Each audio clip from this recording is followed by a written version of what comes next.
Alright, what's up everyone? Welcome back to the channel. So if you're a new subscriber to the channel, first off, thank you. But I recently got the Evo 10 running again. So the motor blew a few months back. While it was getting tuned, I put in a MA Performance Stage 1 or MA Spec Stage 1 short block. The head is still stock. I guess you could say it's refreshed. I bought a replacement head and had the valves replaced. Put the motor together, put it into the car, got it running. Started on the first try, and it's been running ever since. And actually haven't had too many crazy issues with it. I've put about a total of 800 miles on it since then. So some would argue to say that the motor now is fully broken in. I'm thinking I'm gonna take it to about 1,000 miles, and then from there, I'll complete the tuning process. At 500 miles, which I just hit maybe a few days ago, I changed the oil, and I will change the oil again once I hit that 1,000-mile mark. I haven't actually decided what oil I'm gonna run. I'm hearing a couple different things as far as which oil I should run, so if anyone knows or has any recommendations, let me know what oil I should probably run after the motor's all fully broken in. So a couple minor issues that I had recently. So one, I had a leak from the oil feed line that sits on top of the turbo. Apparently the banjo bolt and the copper washers weren't the correct size, or the copper washers weren't the correct size for the banjo bolt, so I replaced those, and I've been good ever since. Actually, I don't know why I didn't record that. I probably could have, maybe, I don't know. But that was one issue. And the other issue I'll show you really quick here.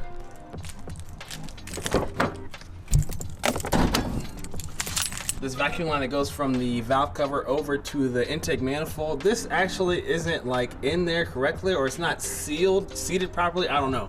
I'm gonna have to put some kind of sealant there.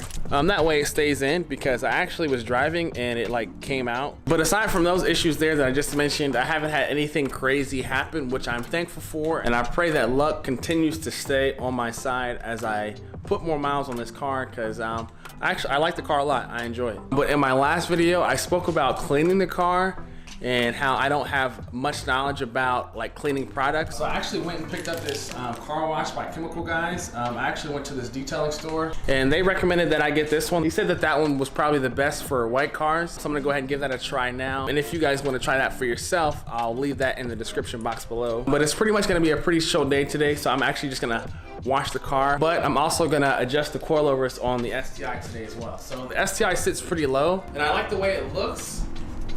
But around turns and whatnot, like, yeah, it rubs, and it's not really that fun. So I'm probably gonna bring it up like an inch or so, because right now it's like, in the rear it's like tucked.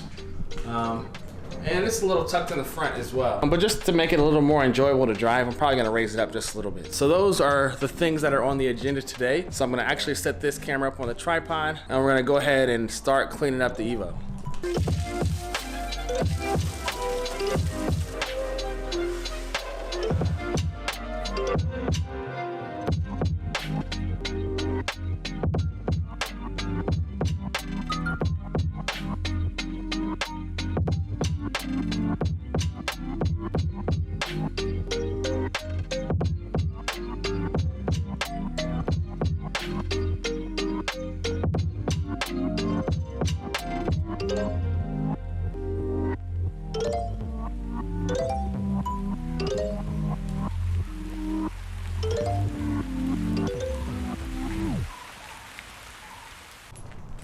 All right, so the Evo is clean. It actually hasn't been that clean since I started driving it again. That soap actually did a really good job. So again, like I said, if you want to use that, I'm gonna go ahead and link that in the description box below. All right, so moving on, I'm gonna go ahead and actually reposition the STI in the garage, try to get it a little closer to the center, so that way I can adjust the coilovers in the front and in the rear. I do have to locate those like spanner wrenches. For the Fortunes that are on here, I have Fortune Auto coilovers on the STI. But once I adjust them, once I actually raise the car a little bit, it should be a lot more fun to drive. I'm not liking the rubbing that I'm getting from the rear.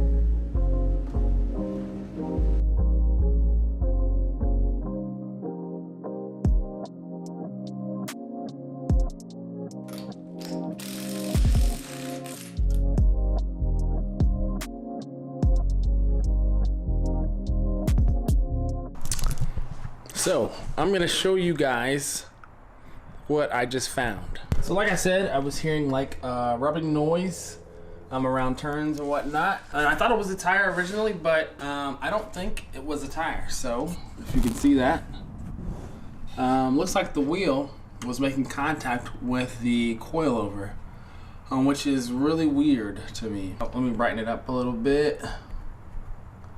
But yeah, you can see it like right there. The wheel, the inside of the wheel is making contact with the coilover, which is strange. So I may actually try to find some spacers to stick on here. Maybe like just a small 5mm spacer, and maybe that should do the trick. And here is the inside of the wheel, which you can see like it's like clean there, like as if something was making contact with it. And definitely is the coilover. With the coilovers that were on here prior, it wasn't making contact. I believe the car is sitting just a tad bit lower than it was before though. So now with the car sitting lower, I believe the wheels are like cambered in just a bit more, and maybe that's why they're making contact. So first, I guess what I'm gonna do is I'm gonna go ahead with the original plan, raise the car up about an inch, and maybe that'll alleviate the problem. It was actually just happening, I believe on this side, I was only hearing the rubbing. On the driver's side, I'll check the passenger side as well when I get over there. But after raising it about an inch, I'm gonna take it for a drive. And if for whatever reason that doesn't fix it, maybe I'll just get some like 5mm spacers and see if that does the trick.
All right, so I'm not sure if the GoPro picked it up, but literally 2 minutes into the drive, I can still hear that noise. So that grinding noise that I was hearing before. So again, putting a spacer or putting like maybe like a 5mm spacer on there would probably alleviate that, but it doesn't actually fix whatever issue it is. So I'm actually gonna have to look further into it.